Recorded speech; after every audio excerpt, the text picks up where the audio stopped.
Hi guys, I hope you all are doing well. It's been a while now that I haven't uploaded a video.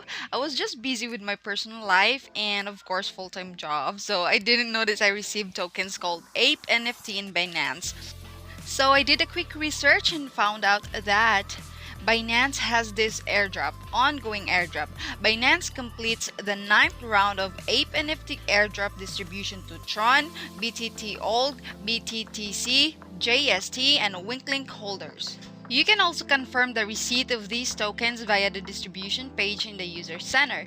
Please note that in order to be eligible to receive the NFT airdrop, at the snapshot time, each user needs to have a minimum holding of, including those pending trade orders, 100 TRX or 2000 BTT old or 2 million BTTC or just 100 JST or even 15,000 Winklink. Snapshot for the ninth round of APE NFT airdrop was taken at Tron block height of 37,983,082 on February 10th at 12 Universal Coordinated Time Zone.